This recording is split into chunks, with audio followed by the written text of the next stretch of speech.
Hi, beautiful people, and welcome back to Blueprints podcast, where we share stories from women engineering to more. And I've got another special guest here with me today, and I like to let them introduce themselves. So, Joy, thank you so much for honoring the invite. Thank you. My name is Joy, as you've heard. I am an electrical engineer, currently practicing in Carbon Logica, which I recently started. And what I do is mostly, what our company offers is carbon abatement services, where we work with coal mines and we take the waste coal mine gas and turn it into power, which is, we have a power plant set up for the mine, and then we run the power plants. And yeah, everyone is happy. Oh, I like to start from the start, kind of like a genesis of your story, how you got into engineering. Is that something that you always thought you would do? So how did you end in engineering? I've always wanted to do engineering for the longest time. At first, I wanted to do the HPB engineering because I was very interested in cars and bikes and everything. Mm-hmm. And anyone I would tell that, they will tell me, yeah, you need to do automobile engineering. And well, researching that in Kenya, it is not offered as much as it should. And the unis that offered it were not very proper unis, quote unquote. So I shifted to electrical engineering because I was also interested in transformers, which is very weird because I will see them on the road and I don't know what they are. So I was very interested and curious to know what they do, how does power actually work.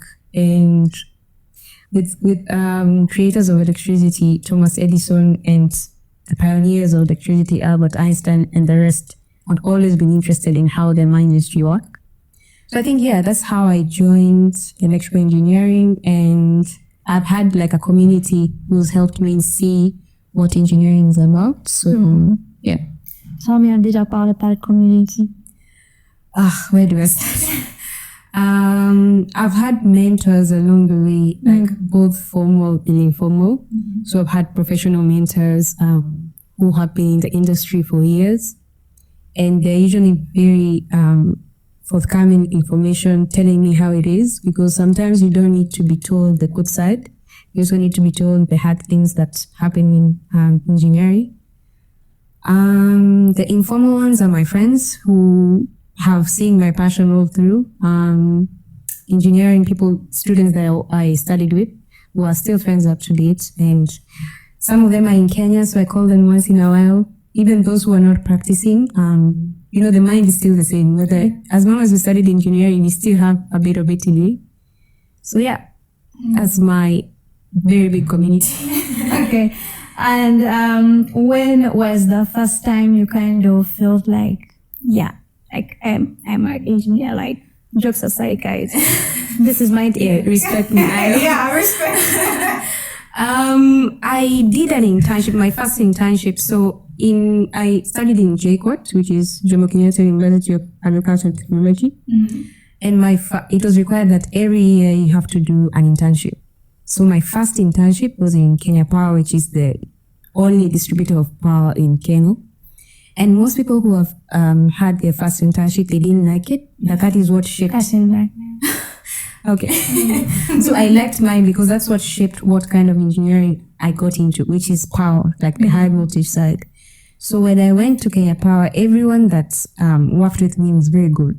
Even the men, who mostly, when you're a female and you're joining a male-dominated field, they always see you like, we need to take care of you, don't touch these wires, all that thing. But they would let me do what I want to do.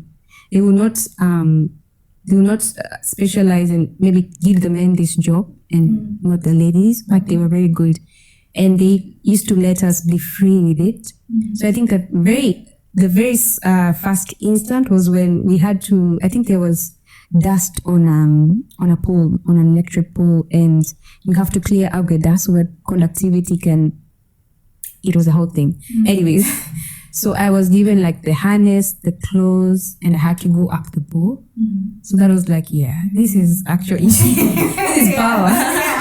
So I think that's the one that I can remember for sure. That I've had like similar instances of, I'm actually doing engineering, but that was the first one that I can remember. So, as you said, you are in Jomo Kenyatta Uni in Kenya. By the way, I come from Uganda, so like Kenya and Uganda mix each other. And so I imagine we probably share similar experiences with regard to what it's like in general studying the African continent. So one thing where I want to start is, what are some of the things that made you feel like this is too hard, that I would not be able to do this, and then I have pushed through? But also because I know you've done your master's degree in Australia, I wanted to kind of draw some parallels or the differences between the experience in Kenya and in the experience in Australia. I would say that the kind of learning system here is different in terms of, here you have a bit more freedom. So you can even study, like for me, I used to do evening classes, so I'd work in the morning and do my studies in the evening. In Kenya, studies takes up like your whole day. If I was to do a master's degree in Kenya, that would be like very hectic, because even with the job structure in Kenya, you have to do a 9 to 5. It's very hard to get people to work in the evening or remotely, because such jobs are like very high end. You have to probably in programming, or most of them you need like hands-on to in the office. So studying in Australia it has had its challenges, but it's been a bit easier compared to if I was to do this in Kenya. I believe here it's a bit more versatile. They're very understanding of the fact that you're an adult and you still have other things going on. So I think that's a big factor in the study system here. And then like some of the things that in school made you feel like this is too hard, but you kind of pushed through that. Electrical engineering. Electrical engineering is voted the hardest engineering of all the disciplines. Electrical, because I think we study everything. I did a bit of civil in electrical. I did a bit of mechanical in electrical. I remember some of these things. I'm like, okay, if I wanted to do mechanical, I would have gone to mechanical. Why do I need to do all these things? But some of the units there, they were a lot, because I remember there's this unit that was called, I think, microprocessors.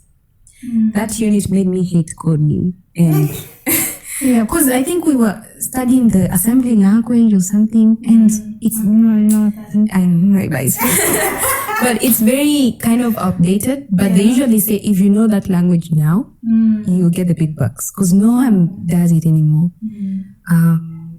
But I mean, it's always been a journey, and engineering is just very wide. But now where I am, I understand why we did all those things.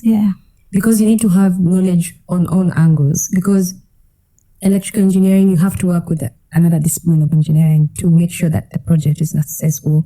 And you need to know a bit about it. Because if you're talking about motors and I've never heard what a motor is, I need to know the mechanism around it, even if it's just a tiny bit of what it's about, then you can. And then with a common working structure, you're always learning. You'll never stop learning, which is something they didn't tell us. So there's always something new, or, again, with undergrad, like the education is a bit intense, but when you come to work here with their standards that you to follow, it's okay, and you're always learning. Sure. And what's a project that you might have worked on at work, or that you worked on previously that you like, I'm really proud of that ideas? I've worked on a few projects that have been very successful, so I'm a very good engineer.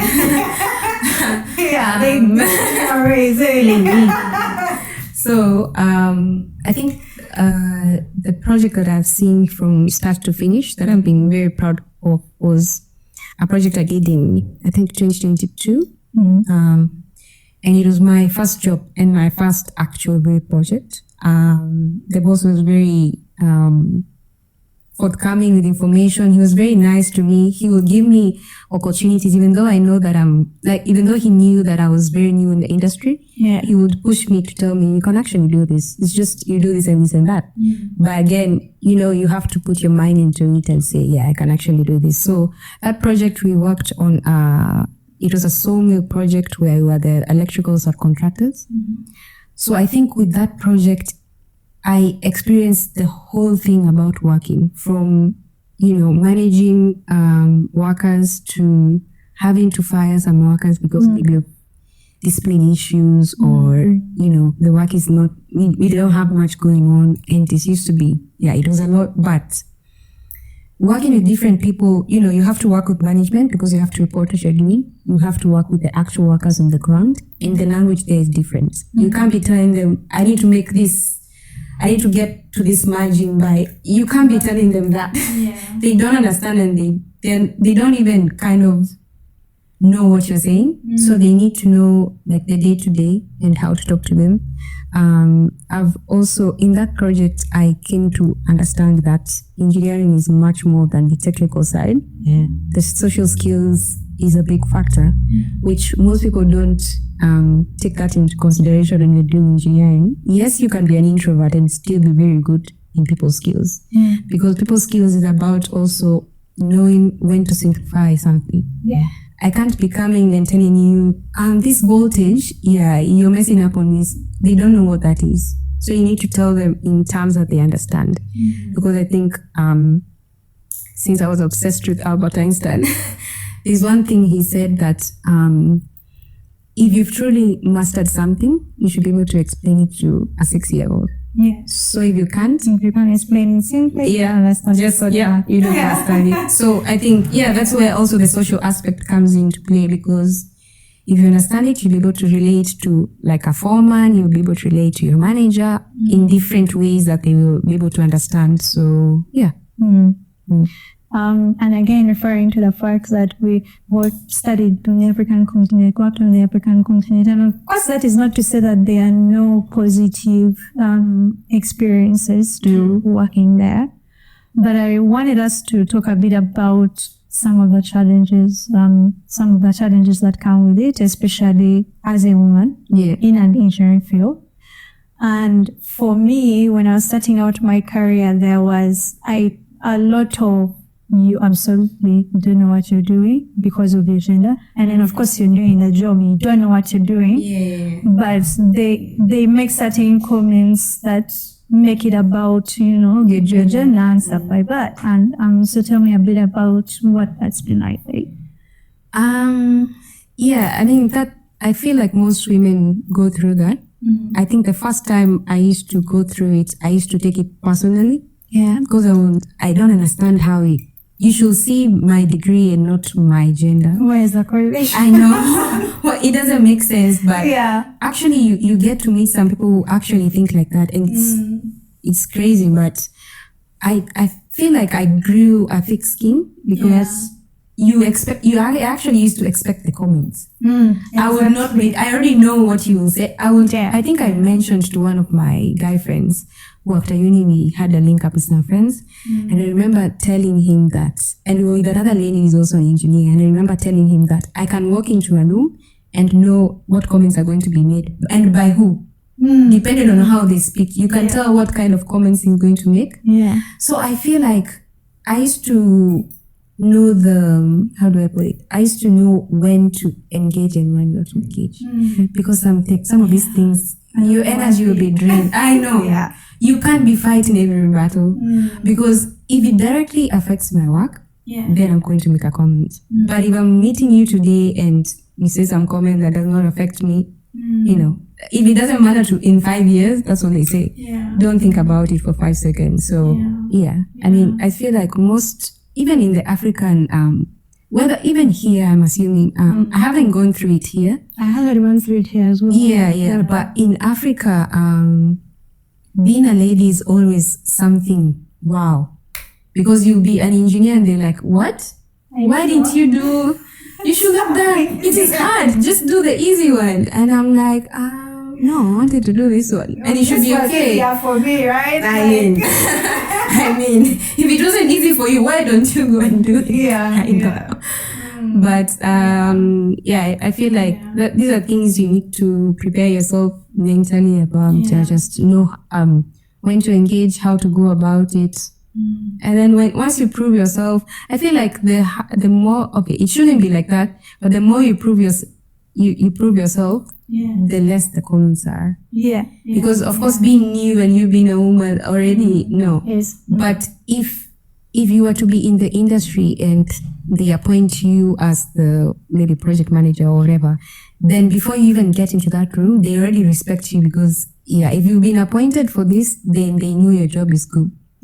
I think that's how I see it. Because nowadays the comments, even further into my career, the comments were less and less as compared to when I started. So that's so unfortunate. And it's interesting that you say you kind of learned how to choose which things to respond to and which not respond to, and kind of you want kind of get a thick skin for it. And that was kind of similar, or you learned just, whatever. And I mean, it shouldn't be like that. Sometimes I wish I spoke up more or say something, but then again, given less skills, kind of snookery, it's not going anywhere. So tell me about a time when you were underestimated and how you handled it. I mean, we're just from that topic. So I feel like everywhere you go, you are underestimated, but I haven't experienced a direct, someone telling me, no, you can't do this. It's always very certain. But again, with the community that I've had and the jobs that I've done, because I'm very passionate about it. And before I do something, I'm always researching. I'm always talking to people. I feel like I have been in situations where, the underestimation, yes, was very mild, but either way I proved myself, so I forget about it because the success outgoes wherever the underestimation was. So I don't have a significant see. That's okay. That's fine. We can go to something that you wish you knew earlier in your career, or that you wish someone had told you in school about the journey ahead. I feel like I've talked about it before, which is the social skills. They take a huge part of this because, again, with the project I told you that I was proud about is where I learned most of these things. I remember my mentor was a director in a company and he did mechanical engineering. And I remember him telling me that he only practiced, I think, for about 5-10 years. Then he moved to the management side. You don't have to go to the management side, but if you want to create an actual difference, you have to go into management. You have to talk to people. Let me just say, you have to talk to people. Your social skills have to be, you don't have to be an extrovert, but you should be able to know how to talk to people. Like I said, because if you go and talk to a manager and you go and talk to people on site, it's different. The language you use is different. So I feel like before you got into engineering, you were told you just need to be smart. Just know your maths, your physics, that's it. But you need much more than that. And I realized that slowly into my career, which was fine because at least I had a community around me to show me the way. But that is something most people don't talk about, because for a successful project, it's coordination. It's you knowing when to push, when not to push, when to maintain that relationship between you and the other stakeholders. So okay. And see, we can talk a bit about archive balance and how you can juggle everything. Do you have tips and tricks for how you translate what's going through your personal life and navigate them? I want to start on a new hobby actually. Okay. My friend the other day, she told me she knows how to play tennis, so we've been trying to find a day to start the actual thing, but in Australia it's very busy. But on a normal day to day, I mean, even with life, apart from engineering, it can be very hectic. So my go-to is, because I'm a homebody, a good movie, good food, as long as I'm cozy, I'm good. Because I'll be able to just relax, just take my mind off things. My phone is on silent, so don't call me at that time. But other than that, that can also get boring. You also need to have a creative side of you. So I love horses. I'm actually going to a horse trail riding, I think, tomorrow. So very expensive hobbies. This is why we make money. So I'm trying different hobbies. I love trying new things because, again, as you grow, I think the hobbies also go and die out. I love swimming, but I can swim anytime. I need something new, something creative. So yes. Do you try to do more of that? It was actually my 2025 to do. Yeah. But the year has just flown by. That's good to understand. I don't know what has happened. Since COVID, they always say, since COVID, and the years have just been, I know. But I'm planning more on it because I always have like a list of things I want to do. Yeah. Again, very expensive hobbies, but I think I'm making a plan, or I'm being very intentional about trying to do them because you need to have a full life. I can't just be working and sleeping because, even as I said, even if I'm a homebody, I can do that anytime. So when I need to do something creative, I try and do it. Yeah. Earlier you talked a bit about mentorship, and you said you had mentors even in high school, which is like a really good thing. I think you need to get a mentor as soon as you can, if not now. Yeah. Talk to me a bit about how that was like, and like did someone suggest you should get a mentor? Was it a program? And what that relationship kind of like with? I don't take mentors as very, how do I put it? I don't take them as something you need to actually do. A mentor can be anyone. Even your friend can do a mentor because it depends on the mindset. I have mentors for everything, like professional, fashion. Okay. Like you need, because a mentor is someone who guides you, and someone tells you, no, this one, no, don't do that. That's how you should take it. So professionally, I think I was lucky enough that the people that I was meeting were already so nice and they are very well experienced. Yeah. But my main mentor I met through a friend, and again, he was very experienced in the engineering sector, in the business sector, very glad to help me. And you need to have a mentor who understands your mind. If you're just there to tell them what they want to hear, that's not what your mentor should do. Again, like I said, because it's not all professional, even fashion, let's talk about that. If you have someone who can tell you, that outfit is not doing what it should, that's your mentor. That's your mentor in fashion, She's your friend, yes, but there are friends you can go to if you actually need some truth telling. So in uni it was more of career path, which career path you're gonna take, and also in when times when like school is too much, the motivational kind of friends, that is something everyone needs to have. People have therapists. I don't want to say therapists are mentors, but they kind of shape you into how you should be thinking. So that is a side kind of display of mentorship. But listen to your mentors. Talk to them when you feel. Even before I came here, actually, I talked to my mentor about me coming here, and because one of the reasons I'm in Australia is actually the company that I used to work for. We had a project management training something. And I remember when I was Googling about what certification to get, it recommended that I should try a master's in engineering management.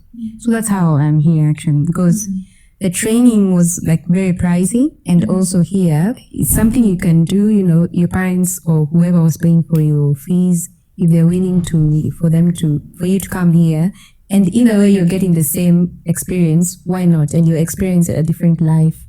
You're making your life like broader. So You talked a bit about fashion. And I want us to talk a bit about that, especially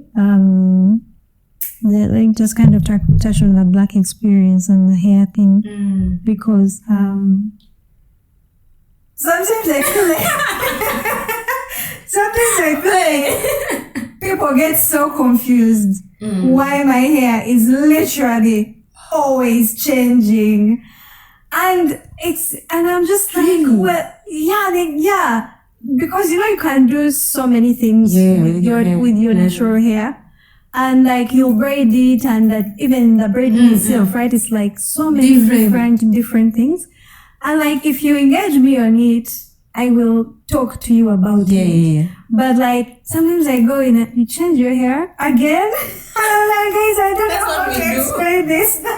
I know. That's just how we do it. Like and it's so interesting how they are kind of consistent with their hairstyles, and must be boring, but I mean, have you? No, okay. For me, I don't experience it because I have dreadlocks, so I always have them. Yeah. I mean, but the other day, because my hair is usually longer than this, so I tied up my hair, and one of my friends was like, "Oh, you changed your hair," and I know it's actually the same hair. I just roll it up, but I think it's just it's a cultural thing. Yeah, that's true. And it's very hard to explain because our hair is different. The texture is different. We can do so many things with our hair. So yeah, that's a topic that we might actually need a masterclass on that. Okay. What's a stereotype about engineers that you like, Berkeley? That we are robots, which is true. But it's because everyone needs like us to be robots.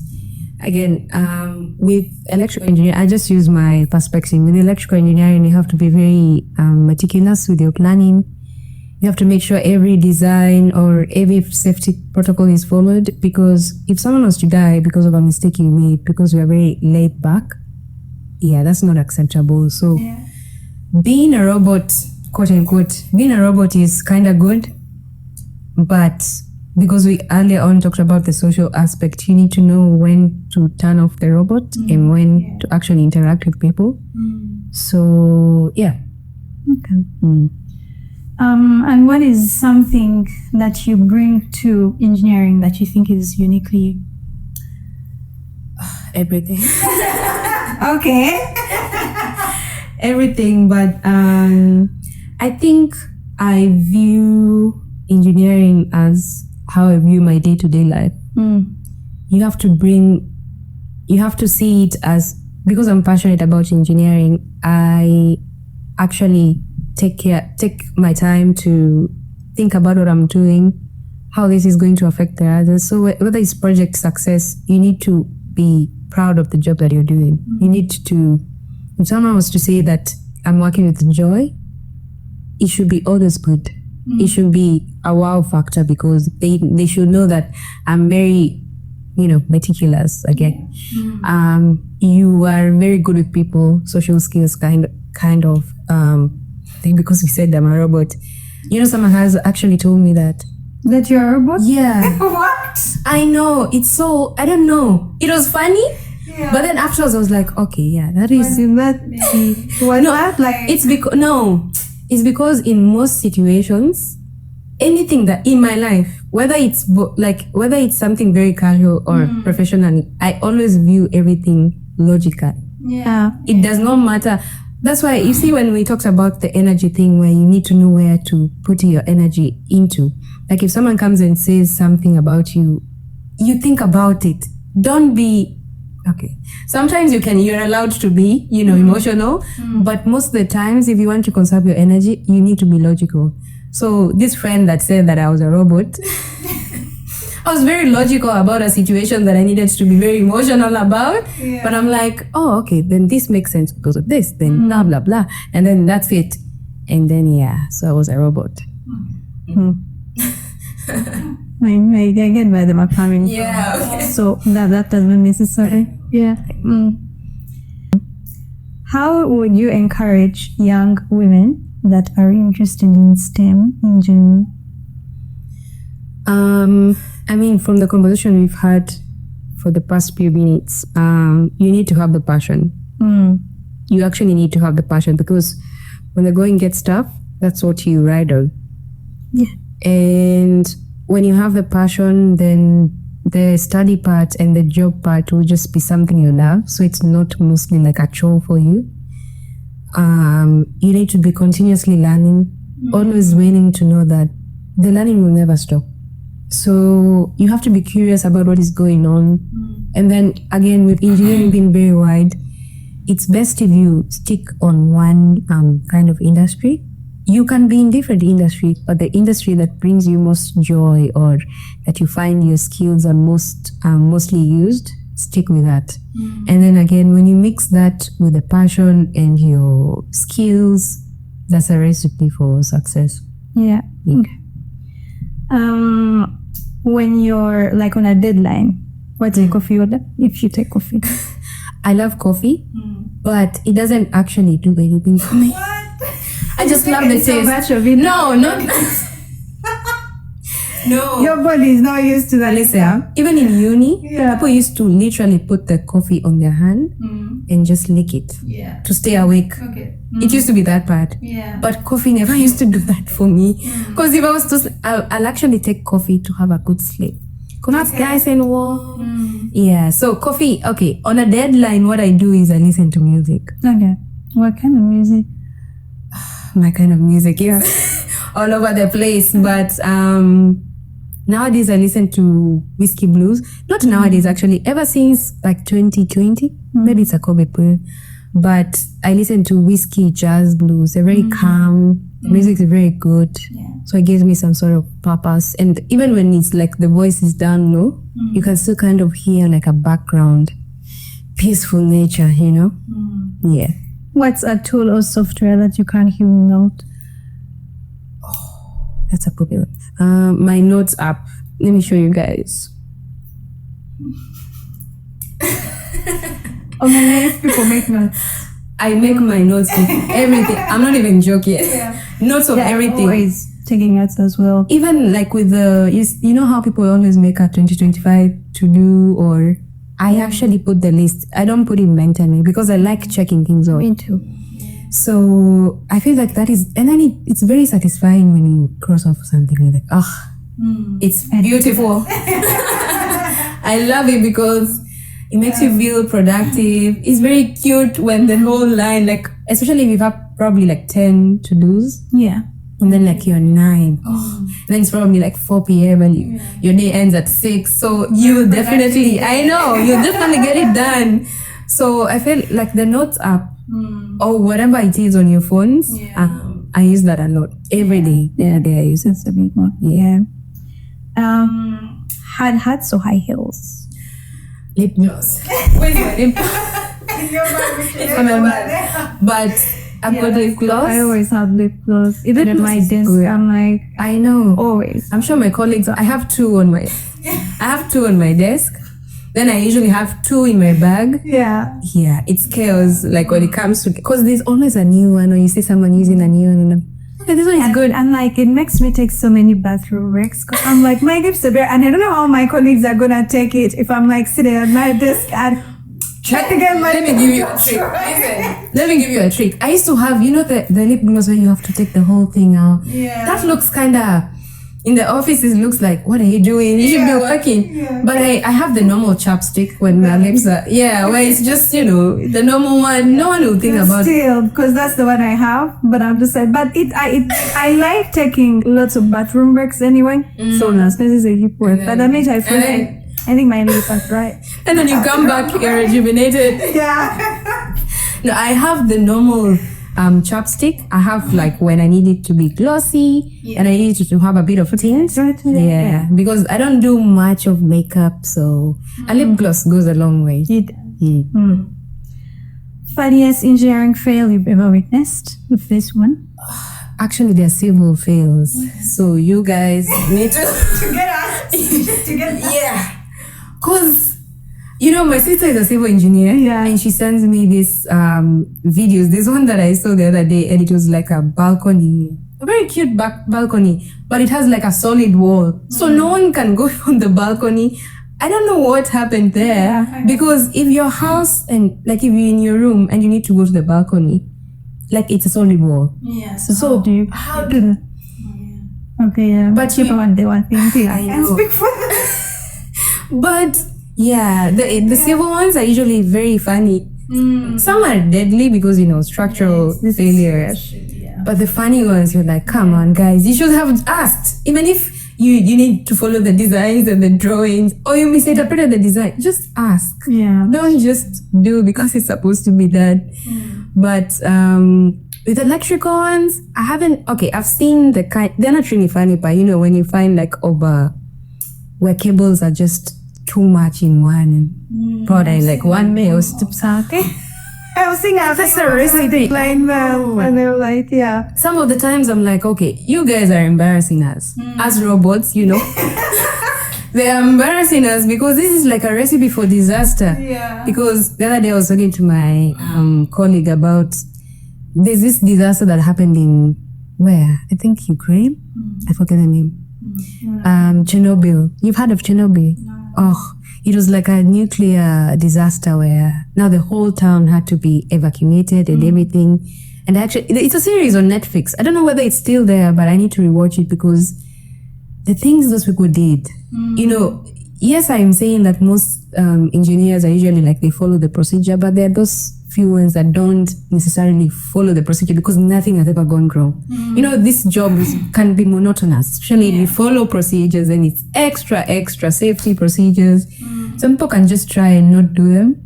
But what they did in Chernobyl was just crazy because it was like proper things were going wrong and they were still like everyone was just so that one was a bit messy. The one that comes to mind is the Boeing incidents. Don't even get me started, bro. How are you using a controller and to go at anyway, it was just too much. Dream engineering project anywhere in the world? I don't have a dream destination because I want to go everywhere, but my dream project kind of will be for me to be in charge of a project from start to finish. Like I go and make the proposal. Of course, at that time I'll probably be a director or something. You're not on the management level, so you go and make a proposal. The proposal is accepted. You have a strong team that you can rely on, and they will get the job done. So from start to finish, probably a power plant substation. Because I'm very invested in high voltage because the guy that actually when you think about it. Explain to me on high voltage. As a civil engineer. Explain to me. I'm asking for elaborate. Not for myself. Anyways, high voltage is when you deal with power that is more than 240 volts. So what you have in your normal electrical appliances, your sockets, your lighting, that's under 240 volts, which can be 230 or 240 volts. So if you're dealing with something more than that, that's technically medium voltage. And then when you go to other levels, it becomes high voltage, which high voltage can go as high as in Kenya, we have as high as 400 kilovolts. So high voltage is the power that if you actually mess with it, you just die before you even realize it. But the what I love about substation is how much power they can handle and everyone working together to make sure that this doesn't actually go wrong. Because if it were to go wrong, it will go like really wrong. So, and it needs a lot of people, the designing, the safety part is a whole other department. Someone confirming your design, like when you probably energizing the substation because you probably get power from a higher voltage substation. So you need to coordinate with those people. You guys need to know that whoever you're sending on the job is safe enough. They're not going through the loopholes of not following the safety protocols. So I would like a substation named after me. If they don't do that, but if in the future they start doing that, please, one after me. What's a song you put on the Women in Engineering playlist? A few. Okay. So Beyonce, of course, who run the world. But the one that I like to go to would be, what's this song by Kelly Clarkson? What doesn't kill you make you stronger? Because engineering will try to kill you, for sure. It will, like study-wise, work-wise, safety-wise. Again, if you're not following all the procedures, so yeah, that's a song I'll put on the playlist. What do you hope changes for women in the next 10 years? We talked about how when you started into engineering, the first thing they saw was you're a woman. Yeah. Now you're an engineer. So I think in the next future, near future, whichever future, I would like that if your name is brought up in a room, it should be, oh yeah, we have a really great engineer. She is this, like just your name as an engineer, not that, oh, you're a woman, okay, you're an engineer. It should be the engineer and then the woman after. Because what we look at is the skills and how good you are at the job. It's not about you being a woman. So, and then again, with engineering, it's a mental thing. Yeah. No scientist has come and said a man's brain is better than a woman's brain, because it's always the mental aspect. So yeah, that's what I want to see in the near future. Awesome. And before we wrap it up, I want to ask about your confidence, because you seem like a confident person. How and where do you think that comes from? How do you kind of keep yourself in that mental state? Yeah. I used to be an introvert. I still believe I'm an introvert. Most people say I'm an extrovert, but me wanting to have a full life has greatly contributed to my confidence, because I used to have, even in uni, I used to have a variety of friends. Very smart friends who believe that this life, you only live once, you need to experience as much as you can. And I believe some of the confidence that I got was from this friend of mine who used to believe she can do anything. Like literally, she would do anything. She was both an engineer and she would be in an art class. She would be skateboarding. Like she was crazy. And I remember this one time she was having like a hard time, and I remember one of the things I told her that she repeated back to me, and I didn't know it made an impact on her, was, if anyone can do this, it's you. You're the most confident and most free person that I know. And then like afterwards, when she was like a bit better, she came and told me, I remember that's what she told me. And I don't remember saying that. It's because I actually believed it. I was not saying it just to make her feel better. Yeah. It's because it's something that I actually believed she could do. So my confidence has also come from me learning that people actually don't care about what you do. Yeah. Like if you sit down and think about, that day, I said, no one actually cares. What you need to do is, you need to make sure you're comfortable with what you're doing, like life-wise, professional-wise. As long as you're comfortable with that, that's all you need. Then the confidence will just come naturally, because it's for you, it's what you believe should be right. Of course, expand your knowledge on how things work. It can't just be, it's my way. You also need to learn how the world works, but you don't get disappointed. So yeah, I think I can talk about this all day, but that's the major things that come to mind. Thank you so much again for coming with us. It was also talking to you. It was lovely. And I hope you can come again. We should revisit actually. Maybe my confidence will. I'll be oozing confidence. And thanks guys for watching. Like, subscribe, come share his videos. We are killing it over here. Until next time, bye.